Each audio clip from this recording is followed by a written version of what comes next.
you've got your destiny in your own control in terms of the soul lane. You're not going to fall too far behind. Don't have too many counter picks, so we'll see if that trend continues here in this third draft. Which is why the cannon was a little bit, confusing. And it was doing well while it had some jungle attention. But after that, the Jace really stepped it up, and Ali can do some crazy things. Either way, we are into the third game of the day. Infinity Esports up against Peace. And already you can see the bans here. We got the Poppy ban once again against Vizichatsu. We got TF and Nidalee off the board. And for Peace aside, they banned LeBlanc, Lucian, and MF. Yeah.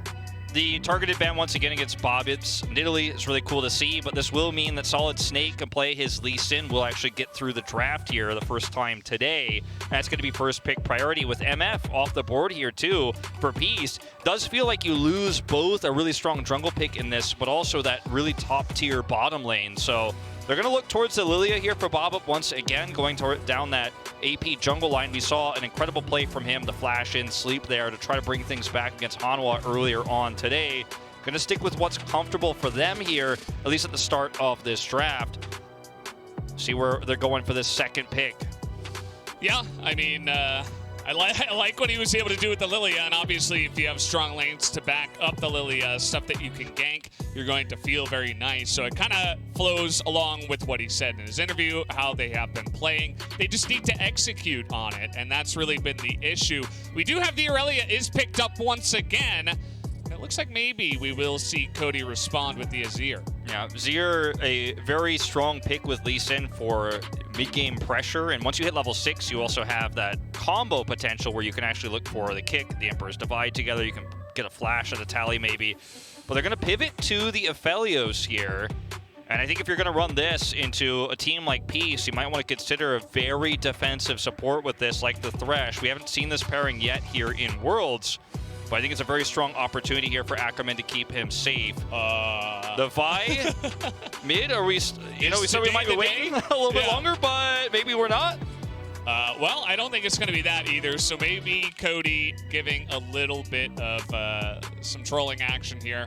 Silas, definitely something I can see, and it is going to be locked in. They will forgo their support pick for now, which is kind of interesting, especially with how many strong support picks are still left available. They will go ahead and take the Silas, which I don't think would have been banned by Peace. Yeah, I don't think so necessarily either. Now, for Peace here, you've got to figure out now if you want to take away your AD carry pick, because you might end up getting locked out of a lot of picks here, or if you want to go ahead and grab your second soul lane. They will take the Jace here. A lot of counter opportunities against the Jace in terms of matchups, so it's not the worst to pick her. This is definitely not a Kennen situation like we had last time. And as we've been talking about, as the narrative has gone, locking in both of your soul lanes early does give your opponent counter pick potential, but with lanes like Aurelia and Jace, you feel like you can really just react to what your opponent's going to do next. You don't have to really focus on those matchups because you have two strong ones off the bat. And in fact, now can start to isolate some of Bogax's champion pool here. The Aatrox is removed. Absolutely, the Aatrox removed. We also had an interesting stat, the MF 100% pick rate when it is not banned. It is banned in this game, so wanted to mention that because we will not see her this time around. And that might continue, with how much success this MF has been having. Wouldn't be surprised to see it continue getting banned. She was 6-2 earlier, now 7-3, I believe, so taking one win, one loss, but still 100% involvement, as you say. Zig's going to be taken off the board here. Another strong ban against Violet. We saw that earlier. And the Kennen is removed. Interestingly, with both the Aurelia and the Jace, which can, of course, be flexed, it's a very comfortable matchup. But when you consider that you've already got a Silas on the other side, the Kennen gives you a lot of engaged potential. When you're thinking about, okay, I got to deal with this Lee Sin's flank potential, I got to deal with Silas, who can actually have a really strong engage, and then a Kennen on top of all of that. I understand the ban here, even though it doesn't make sense from a matchup perspective. It does make sense in terms of the synergy with the composition that Infinity Esports are building. Yeah. Can also just sit it by that Aphelios, and if Peace continue to draft very aggressive kind of divey stuff, you can just throw out the Slicing Maelstrom and say, well, come at us. I dare you. Seen that sometimes before, those reactive cannon ultimates, but we will not see it in this game because, of course, he was banned. So, we do have a Xayah hover, which is definitely something we haven't been seeing too much of, and it is going to be locked in. Yeah, the Xayah, very interesting to see here in this tournament. We've seen it as a counter pick in the LPL and in Korea oftentimes for Kai'Sa, but she's fallen out of meta. Xayah has fallen with her. Bit of a Riven hover here. I'd love to see it, but I think we're getting teased again. And it's going to be the Lulu going down there with the Aphelios. So, well, I say that. Okay, so it's going to be the Gnar. There we go. And this is obviously a really strong pick to have with the Sylas. You never want to play that into the Sylas because it gives the Sylas a lot of opportunities. But when you have all the engage tools that this composition already has, it can be very terrifying. They're looking for an aggressive support now with this too. The Pyke is going to give you a lot of pick potential. The Thresh, I love the Thresh here with a different composition, but they actually go, looks like, for the Rakan here to lock things up. So you have, you know, a lot of power in this lane with the Aphelios to play around that farm defensively against the Xayah. You don't know what your opponent's pick is going to be. The problem with this Rakan pick is now you give them the Leona counter pick, potentially. Now, they're looking towards this Lulu again for some of that mobility around the map. A lot more powerful with two strong melee frontliners. And I like the Leona better because strong counter pick for lane. You've got the Xayah already very strong into this matchup. So this is my biggest issue with the Rakan. If you took the Thresh, I'm okay with it. You take the Pyke even. You have a lot of pick potential. And there were a lot of options. You mentioned it earlier on. So many supports available here. Amumu actually falls through this draft completely. Yeah. Definitely a interesting decision there. But yeah, I mean, at the end of the day, the Leona seems very obvious that it does come through there. And pieces draft, like, overall, all the pieces, forgive me, but they come together, except that Xayah feels a little bit out of place. Obviously, it can deal with a little bit of, you know, the Gnar action, the Lee Sin that wants to get in there, the Rakan now even. Feels like that was drafted straight into the Xayah. Maybe just an extra piece to make sure they can lock that down. But, you know, even the Aurelia and the Jace, those are a couple of picks. If you are jumping into a fight and you immediately get CC'd by all of the crowd control that they do have on the side of Infinity Esports, you're not going to be feeling too good. Yeah, I think that's definitely the logic behind this pick. You also don't have to, you know, run something like a Thresh. You could still keep your safety in check with the Xayah pick while also having an aggressive support that can help your engage, because you do have long-range engage with Vanguard's Edge and the Solar Flare that you can have with Leona. Then you can, of course, follow up with the Zenith Blades. You have a decent amount of poke to start the fight off with the Jace. There is a little bit of synergy, once again, as we mentioned before, with the Lilia and the Aurelia. If the Aurelia engage is good, if you can set up for that really nice Vanguard's Edge, it makes it really easy for Bob to follow up and set up a sleep in the middle of a fight. Then you can prioritize the right targets. Alternatively, you could do it the opposite direction, and Bob can be the one who leads that. But that's going to rely on a lot of things. When you have a Sylas on the other side and a Lee Sin, plus that Rakan, Bob's positioning is going to be so important, so crucial if he's going to want to set up for those sleeps. That stopwatch timing will be keeping a close eye on when he can pick that one up, because that's going to allow him that freedom, that get-out-of-jail-free card when he does go ahead and toss that Q through. Yeah, I mean, I have a lot of faith in Bobip after what he was able to do from 10,000 gold down against Life Esports. Nearly was able to turn some fights around and got some of them started himself. So definitely enjoying what he has been bringing on this pick. And we are here. It is Infinity Esports up against Peace. Both 0-2, actually, these teams. So it really is make or break. I mean, if you lose here, you go down 0-3. There's 5 teams in this plans group. You're not going to make it through. It's just really not going to happen unless you have some insane tiebreaker that somehow you're able to make it in. But very unlikely. So both of these teams, they're kind of fighting for their tournament chances in this one game. This is the situation they put themselves in, because they, of course, have gone up against some other strong teams and lost to them. Yeah, I mean, that's just one of the realities of play-ins, right, is that, you know, unfortunately, some of the play-ins teams are from major regions and they have a lot more experience than you. So some of these other teams have, obviously, a little bit less experience and are going to struggle in the early parts of groups. But I do feel like what's been really cool about watching Peace play is they bring a completely different flavor to the beginning of this group stage than what we saw from Penta at GG. They have a very unique style as Tally. Oh, man. Well, that's happening already. We got the flash out of the Sylas at level 1. And Leave Doublelift did say he was the faker of Latin America, but Let me tell you a little story about Tally. As I might have to hold on to that as we do get a knock-up, but no, it is Leona with Aftershock, so she is just fine. But I was talking with Atlas before this broadcast, and he gave me a little tidbit that Tally is one of the longest-standing players from the Oceanic region. And he had many names in the past, and he actually played many roles as well. He used to play AD carry, went to top, came to mid lane as well.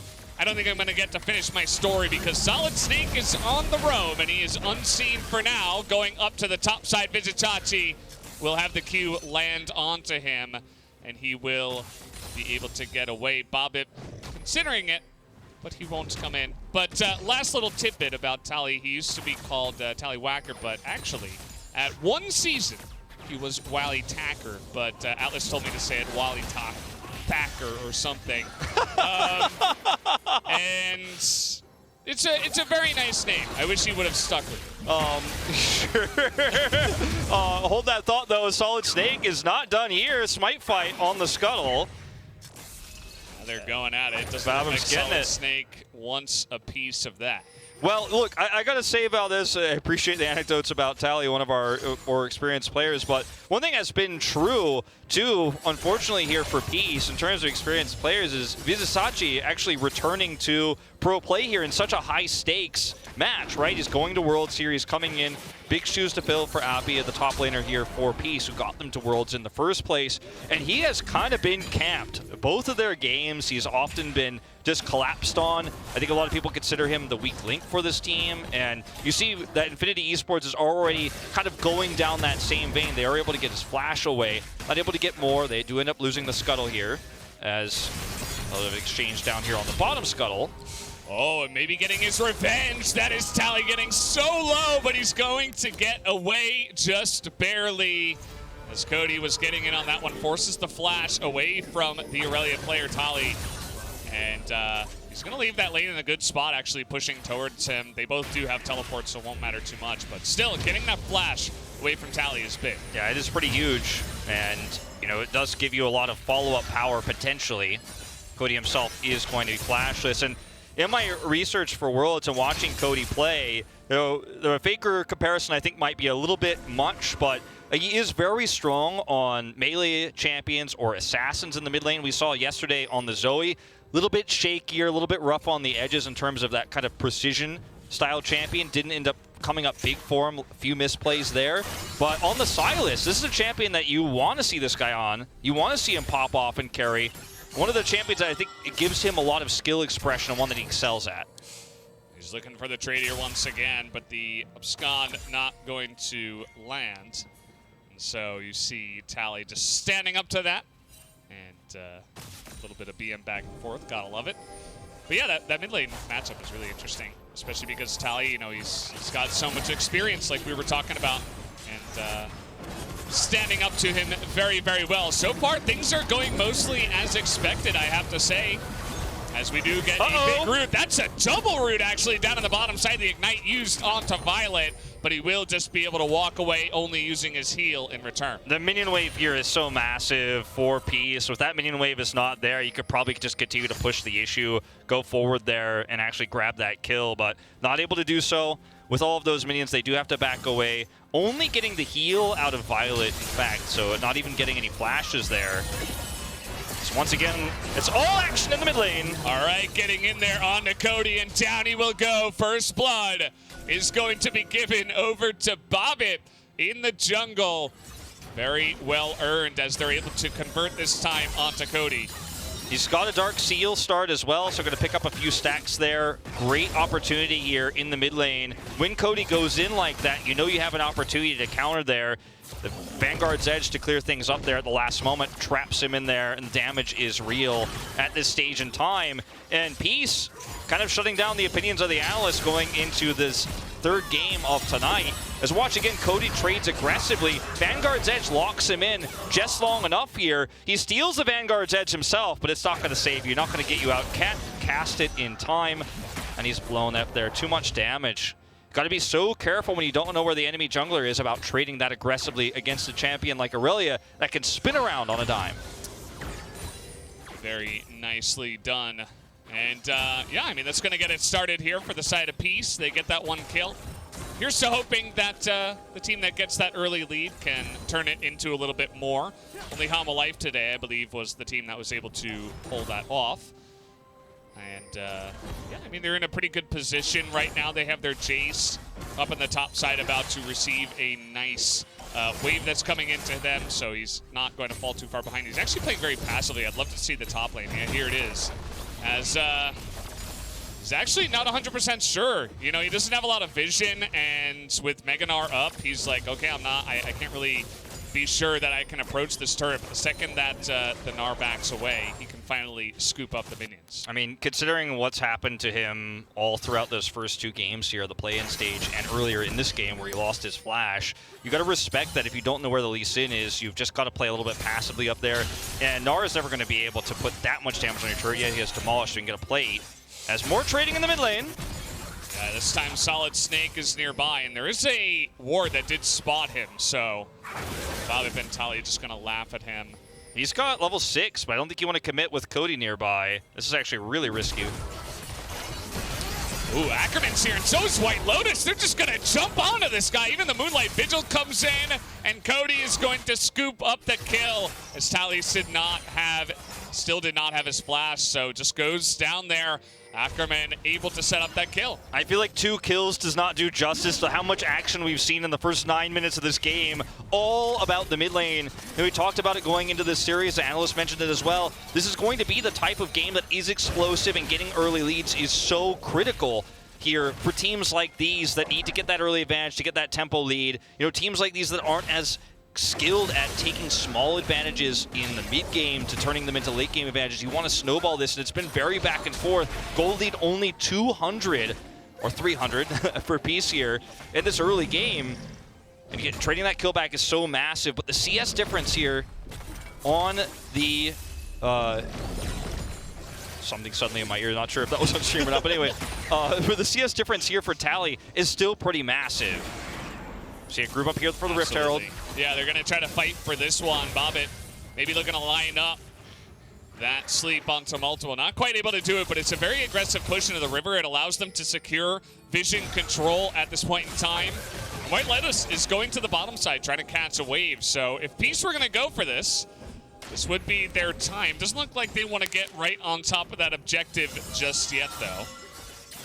This is actually really tense because this first Rift Herald for Peace, if they take it, is going to explode this advantage for them. Infinity need to contest this. Right now, White Lotus is kind of pinned down. You don't have a Mega Gnar bar, so getting into this choke point against this Lilia is just so difficult. Emote's flashed here because they know stealing this one away is basically unrealistic at this point. They're going for it. Oh, but Bugey's got that ultimate. The Mega Gnar could not come any sooner. He's begging for it. Here it is, and he's going to get them against the wall. The 2 will immediately go down, and Bobbit is no different. The sleep comes in way too little and way too late, as it's a triple kill already for Bugax, and they're looking for a bit more.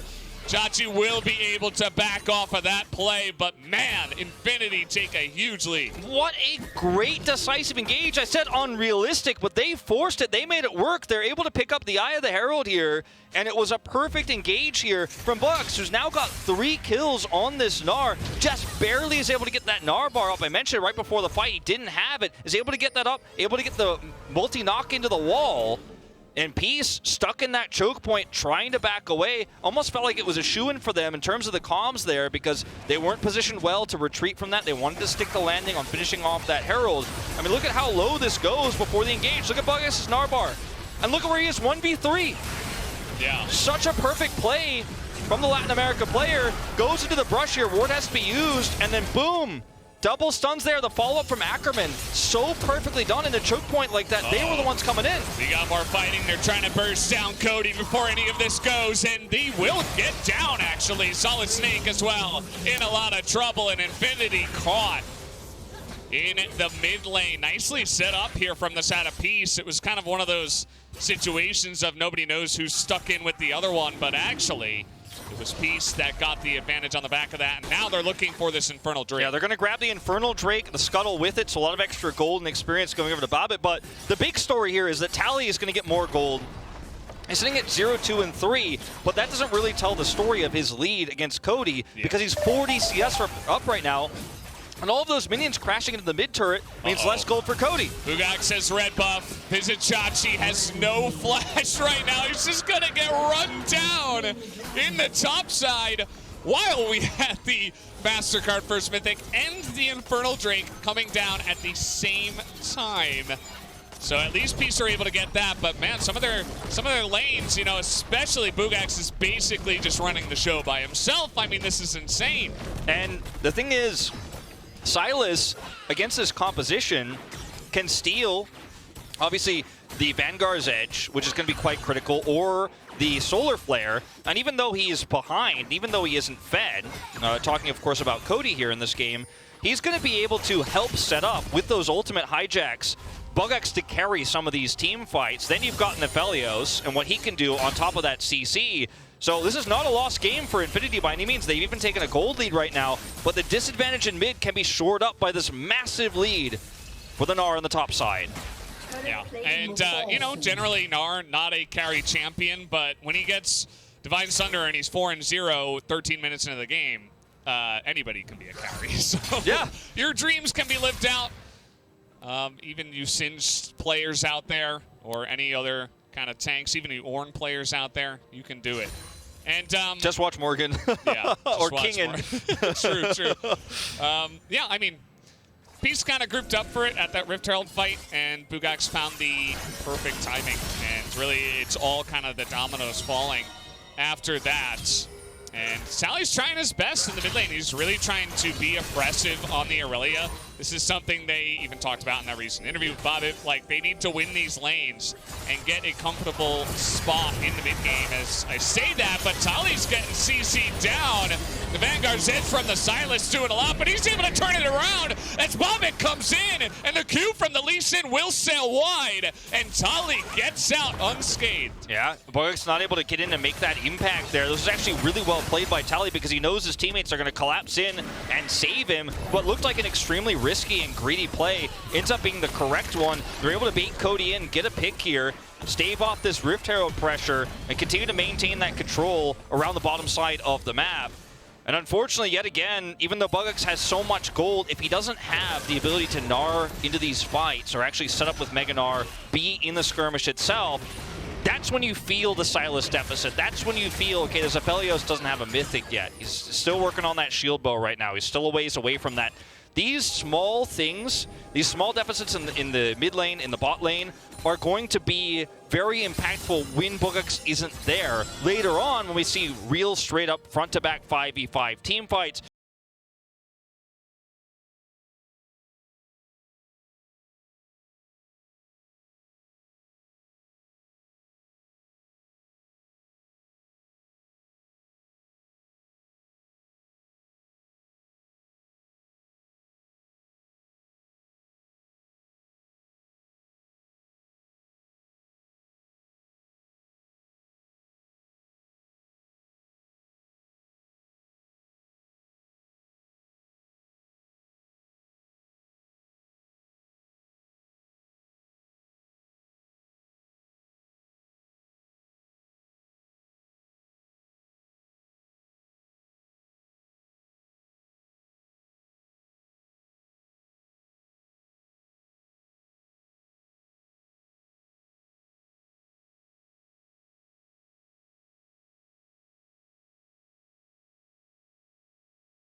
Esports. I don't believe they have a chance now to make it out of the group, but they gave it a good shot, as we were hearing before from the analysis as well. You know, a lot of their games were very close, and this one included, right? It sometimes comes down to some of the best of ones not really going too well for you. So we'll have to wait and see what they can do in the future, but that is going to do it for that game. Any final thoughts on that one, Wolf? Really nice play from Peace overall. Infinity gave it their best. It was a rough group for them, but, you know, sometimes you make those critical mistakes. It's unfortunate.